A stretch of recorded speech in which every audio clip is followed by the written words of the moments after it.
नमस्कार friend, BPSC academy YouTube channel में आप लोगों का स्वागत है। अभी हमारे पास बिहार दरोगा जो 26 तारीख को यानी कि आज जो एग्ज़ाम हुआ उसका सेकेंड शिफ्ट का हमारे पास क्वेश्चन आ गया है। तो 100 प्रश्न है फ्रेंड, और इसमें हम सारे प्रश्नों को देखेंगे और देखेंगे कि प्रश्न का लेवल क्या रहा और क्या उसके उत्तर हो सकते हैं। हालांकि मैं भी इसमें प्रश्नों को देखूंगा, फिर बाद में मैं आप लोग को उत्तर बताऊंगा। अभी यहाँ पे हम कुछ प्रश्नों को देखेंगे, उसके बाद जब हम नेक्स्ट वीडियो लाएंगे तो उसमें आप लोग को सारे प्रश्नों को क्लियर करा दिया जाएगा। यहाँ पे हम एक बेसिक ओवरव्यू ले लेते हैं। तो जो पहला प्रश्न है फ्रेंड, अगर हम देखना चाहें तो पहला प्रश्न है, रानी रामपाल एक प्रतिष्ठित खेल प्रतिभा वाली खिलाड़ी है, वह किस खेल से संबंधित है? तो रानी रामपाल का संबंध हॉकी से है फ्रेंड। ऑप्शन नंबर बी यहाँ पे सही उत्तर हो जाएगा। अगला है, दक्षिण अफ्रीका में प्रवास के दौरान महात्मा गांधी ने कौन सी पत्रिका प्रकाशित की थी? तो इसका आप लोग देख लीजिएगा क्या इसका होगा से। मेरे अनुसार से इंडियन ओपिनियन होना चाहिए, आप लोग थोड़ा इसको देख लीजिएगा। अगला प्रश्न है, केंटोपैक्सी पर्वत चोटी किस देश में स्थित है? तो सही उत्तर हो जाएगा इक्वाडोर। ऑप्शन नंबर सी यहाँ पे हो जाएगा। और 2021 का G20 शिखर सम्मेलन के बारे में पूछा है कि इसको किस देश ने मेजबानी की थी? तो इसका आप लोग देखिएगा कि इसका सही उत्तर क्या होगा। और कुछ देर में ही जैसे ही मैं इसका आंसर चेक कर लेता हूं अच्छे से, उसके बाद मैं इसका आंसर का वीडियो दे दूंगा। तो अगर आपने हमारे चैनल को सब्सक्राइब नहीं किया है तो चैनल को सब्सक्राइब कर लीजिए, ताकि जब भी वीडियो आए तो आपको नोटिफिकेशन मिल जाए। अगला है, अगला प्रश्न थोड़ा सा देखने में पता नहीं चल रहा तो उसको हम लोग छोड़ देते हैं। डेविस कप का संबंध किससे है? तो इसका आप लोग का उत्तर बताना था। टेनिस है, फुटबॉल है, बास्केटबॉल और टेबल टेनिस। तो चलिए अगले प्रश्न को देखते हैं। कर निम्नलिखित योगांतर में कौन भारत का मानक योगांतर है? यानी किससे किससे भारत का तिथि निर्धारण होता है? तो आपको पता है 82.5 डिग्री पूर्वी देशांतर से हमारा होता है। तो सही उत्तर जो हो जाएगा वह हो जाएगा ऑप्शन नंबर ए, 82.5 डिग्री पूर्वी देशांतर। निम्नलिखित में कौन मुद्रा राक्षस के रचनाकार हैं? तो मुद्रा राक्षस के रचनाकार विशाखा दंत हो जाएंगे। ऑप्शन नंबर बी यहाँ पे सही उत्तर हो जाएगा।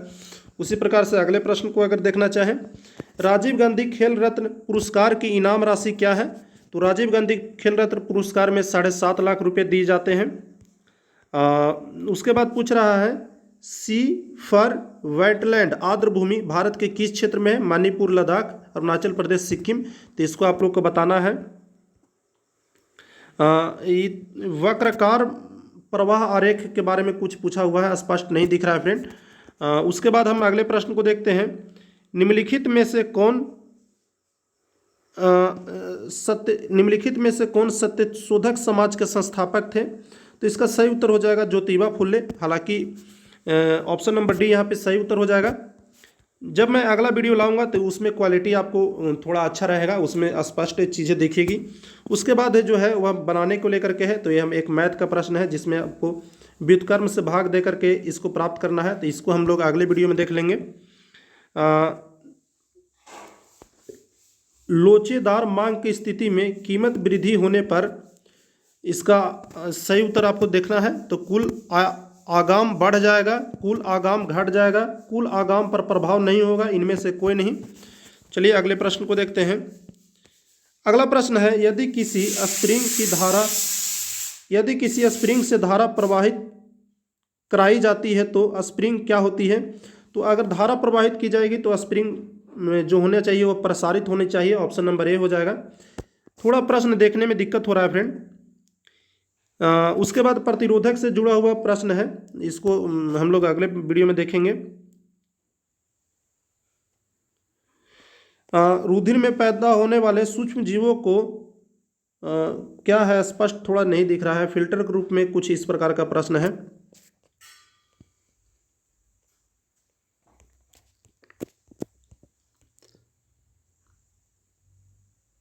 अगला प्रश्न देखते हैं फ्रेंड। अगला प्रश्न है, संसद की गणपूर्ति के लिए कितना निश्चित होना चाहिए? यानी कि संसद का कार्रवाई तभी शुरू होगा जब उतना मिनिमम से मिनिमम व्यक्ति रहेंगे। 1/10वां भाग, कम से कम 10वां भाग होना चाहिए संसद में, तभी संसद का कार्य आगे बढ़ाया जा सकता है। अगला प्रश्न है, सही कथन की पहचान करें। पूछ रहा है, मौसम वायुमंडल की क्षणिक अवस्था है। उसके बाद है, जलवायु अपेक्षाकृत लंबे समय के मौसम दशाओं का औसत है। तो यहाँ पे जो है फ्रेंड वह दूसरा दूसरा और पहला दोनों यहाँ पर सही हो जाएगा। तो यहाँ पर 1 और दो दोनों सही हो जाएंगे। यहाँ पे मैथ का प्रश्न है फ्रेंड, और यहाँ पे आपको माइनस बराबर प्लस पुट करना है, ऐसे करके आपको यहाँ पर इस इक्वेशन को सॉल्व करना है। उसके बाद है फीफा 2022 का मेजबानी किसके द्वारा किया जाएगा, यह आपको बताना है। ऑप्शन है संयुक्त अरब अमीरात, कतर, लिबनान और रूस। ऑप्शन नंबर डी में है। उसके बाद देखते हैं सामाजिक मूल्यों को आत्मघात करने की प्रक्रिया क्या कहती हैं, तो इसका आप लोग का उत्तर बताना है। विभिन्न देशों में कई लोगों को प्रभावित करने वाली बीमारी को क्या कहा जाता है, इसको कहा जाता है सर्वव्यापी महामारी। ऑप्शन नंबर डी यहाँ पे हो जाएगा। अगला प्रश्न है अम्लीय वर्षा के लिए निम्नलिखित में कौन सी गैस जिम्मेवार है, तो इसके लिए जो जिम्मेवार है फ्रेंड SO2 है, और एक क्या होता है तो NO2 होता है। तो ऑप्शन नंबर डी यहाँ पर हो जाएगा, क्योंकि ऑप्शन नंबर डी में SO2 है।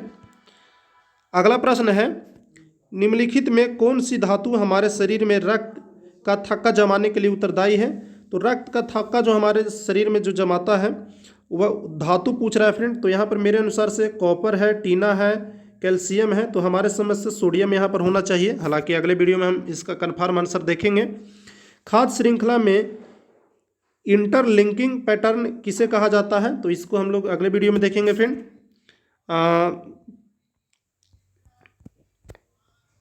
अगला है 2021 का पद्म श्री पुरस्कार प्राप्त करने वाले कौन हैं, तो PT उषा, P अनीता, अंजू और सानिया मिर्जा। तो मेरे अनुसार से PT उषा होना चाहिए। अगला प्रश्न है भारतीय मानक समय रेखा कहाँ से नहीं गुजरती है, उत्तर प्रदेश से, छत्तीसगढ़ से, उड़ीसा से, तेलंगाना से। तो उत्तर प्रदेश के इलाहाबाद से तो गुजरती ही हैं, और मेरे अनुसार से उत्तर प्रदेश से गुजर रही है, तो छत्तीसगढ़ से। इसको हम लोग अगले वीडियो में अच्छे से चेक कर लेंगे, नहीं तो गलत बताना सही नहीं होगा। उसके बाद पूछ रहा है कौन सी संख्या बड़ी है, तो इसको भी हम लोग अगले वीडियो में देखेंगे। यहाँ पे आप लोग का विलुप्त संख्या पूछ रहा है, 42 दे दिया, 36 दे दिया, 38 दे दिया है, 104 है, 99, 38, 52, 16, और बीच में यहाँ पर पूछ रहा है। तो ऑप्शन में ए में है 68, ऑप्शन बी में है 85, ऑप्शन सी में 98, ऑप्शन डी में 102 है। उसके बाद पूछ रहा है पृथ्वी की उत्पत्ति कब हुई थी, तो पृथ्वी की उत्पत्ति आज से 4.9 मिलियन वर्ष पहले हुई थी। तो ऑप्शन नंबर डी यहाँ पर सही उत्तर हो जाएगा फ्रेंड। मिलियन दिया हुआ है या बिलियन दिया हुआ है, थोड़ा सा कन्फ्यूजन है। हालांकि यहाँ पर बिलियन वर्ष होना चाहिए, मिलियन नहीं होना चाहिए, बिलियन यहाँ पर होना चाहिए। तो यहाँ पर सही उत्तर मेरे अनुसार से हो जाना चाहिए ऑप्शन नंबर डी, 6 बिलियन वर्ष पहले। अगला है क्या हो जब, थोड़ा सा प्रश्न स्पष्ट पता नहीं चल रहा है। अगला प्रश्न है भारतीय फिल्म फेयर समारोह 2021 में श्रेष्ठ निर्देशक का पुरस्कार किसने जीता था। ऑप्शन ए है मेहरान नायर, ओम राउत, अनुराग कश्यप और रोहित शेट्टी। तो इसका सही उत्तर आपको देना है। अगला प्रश्न है निम्न में स्टोरेज की सबसे बड़ी इकाई क्या है, टेराबाइट, बाइट, मेगाबाइट या गीगाबाइट। तो यहाँ पर जो सही उत्तर हो जाएगा फ्रेंड वो हो जाएगा टेराबाइट, यानी जिसे TB के रूप में भी जानते हैं, मेगाबाइट यानी MB के रूप में, गीगाबाइट जिसे GB के रूप में, और बाइट को सबसे छोटा हो जाएगा। अगला प्रश्न है निम्न में कालक्रम के अनुसार बताएं द्वितीय गोलमेज सम्मेलन सन 1931, भारत छोड़ो आंदोलन सन 1942, भारतीय राष्ट्रीय कांग्रेस की स्थापना सन 1905 और साइमन कमीशन की रिपोर्ट सन 1928। तो इसके अनुसार आप लोग इसको व्यवस्थित कर लीजिएगा। अगला प्रश्न है करेंट अफेयर से है, जो स्पष्ट पता नहीं चल रहा है। किस ग्रह में भारतीय वायु सेना दिवस मनाया जाता है, किस माह में भारतीय वायुसेना दिवस मनाया जाता है। तो ये आपको बताना है, नवंबर में बताना है, दिसंबर में, अक्टूबर में, जनवरी में। तो आप लोग बताइएगा। तोता ए हिंद के रूप में प्रसिद्ध अमीर खुसरो कहाँ पैदा हुए थे, पाटलिपुत्र, पटियाला, पाटलिपुत्र, इस प्रकार से कुछ ऑप्शन है। चलिए अगले प्रश्न को देखते हैं। अगला प्रश्न है हैकिंग के लिए यूजर का पासवर्ड पता करना क्या कहलाता है। तो इसका थोड़ा सा देखना पड़ेगा उत्तर, थोड़ा अच्छा से प्रश्न भी नहीं पता चल रहा है, जिसके कारण मैं बहुत से प्रश्नों का उत्तर भी नहीं दे पा रहा हूँ। विश्व का सबसे तेज धावक उसान बोल्ट कहाँ के हैं, तो उसान बोल्ट आपको पता होगा फ्रेंड, नाइजीरिया के हैं। ऑप्शन नंबर ए हो जाएगा। अगला प्रश्न है अगला प्रश्न ठीक से पता नहीं चल रहा है फ्रेंड, तो इसको हम लोग इग्नोर करते हैं, अगले वीडियो में देखेंगे सारे प्रश्नों को।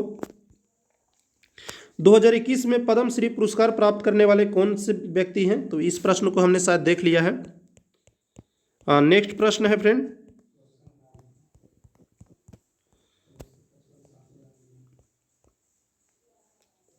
निम्न में कौन सी किरण धनावेशित कणों से युक्त है? तो आपको पता होगा अल्फा किरण होती है, उस पर +2 चार्ज होता है, तो ऑप्शन नंबर डी यहाँ पे सही उत्तर हो जाएगा। अगला प्रश्न है, निम्नलिखित सुल्तानों में कौन लाख वक्त कहा जाता था? तो लाख वक्त जो कहा जाता था फ्रेंड, वह कहा जाता था कुतुबुद्दीन ऐबक को, क्योंकि यह बहुत दान देता था, इसलिए लाखों का दान देता था, इसलिए कुतुबुद्दीन ऐबक को लाख वक्त के रूप में भी जाना जाता था। चलिए अगले प्रश्न को देखते हैं। अगला प्रश्न है, कौन सी एक ध्वनिक इकाई है? तो इसका सही उत्तर हो जाएगा डेसिबल, ऑप्शन नंबर बी। अगला प्रश्न देखते हैं फ्रेंड, कौन सा चीनी यात्री चंद्रगुप्त द्वितीय के शासनकाल में आया था? तो आपको पता होगा चंद्रगुप्त द्वितीय के शासनकाल में फाहियान, और हेनसोंग जो आया था हर्षवर्धन के शासनकाल में आया था। अगला प्रश्न देखते हैं फ्रेंड, निम्न में भारतीय संविधान का कौन सा अनुच्छेद नागरिकता से संबंधित है? तो आपको पता होगा फ्रेंड, नागरिकता से संबंधित अनुच्छेद है वह है आपका अनुच्छेद 5 से लेकर के 11 तक, यानी भाग 2, ऑप्शन नंबर बी यहाँ पे सही उत्तर हो जाएगा। अगला प्रश्न देखते हैं, निम्नलिखित में कौन सा लक्षण प्राथमिक समूहों का है? तो इसका सही उत्तर हम लोग देखेंगे अगले वीडियो में। अगला प्रश्न है, निम्नलिखित में क्या पूंजी का ब्राहा प्रभाव नहीं है? विदेशों से ऋण की प्राप्ति, ऋणों का भुगतान, विदेशियों में परिसंपत्ति को खरीदना, या विदेशी कंपनियों का अंश पत्र खरीदना। तो इसका आप लोग ऑप्शन से बताइएगा, आप लोग क्या मारे हैं। औरंगजेब की मृत्यु के समय मराठा साम्राज्य का नेतृत्व किसके पास था? तो औरंगजेब की मृत्यु के समय मेरे अनुसार से राजा राम के पास होना चाहिए, ऑप्शन नंबर बी, हालांकि मुझे इसमें डाउट है। भारतीय संविधान के किस संशोधन द्वारा मंत्रिपरिषद की मंत्रियों की संख्या को सीमित किया गया? क्या लिखा हुआ है, सीमित किया गया? तो सही उत्तर आपको बताना है 73वां संविधान संशोधन, 86वां संविधान संशोधन, 87वां संविधान संशोधन, या 91वां संविधान संशोधन। तो कुल मिलाकर हमने यहाँ पर जो भी प्रश्न था वो प्रश्न हमने देखे, और उसके बाद हम इसका एक वीडियो लेकर आएंगे जिसमें हम सारे प्रश्नों को देखेंगे। यह मेरा एक वीडियो था जिसमें हमने आपको यह बताया कि किस प्रकार के प्रश्न पूछे गए हैं और इसका लेवल क्या है, ताकि आप अपने आप को एनालिसिस कर सकें और इस प्रश्न से आप अपना उत्तर भी एक तरह से खुद से आप जो उत्तर दिए हैं वह मिला सकें। तो वीडियो कैसा लगा आप हमें ज़रूर बताइएगा। टेक केयर, धन्यवाद, बाय बाय।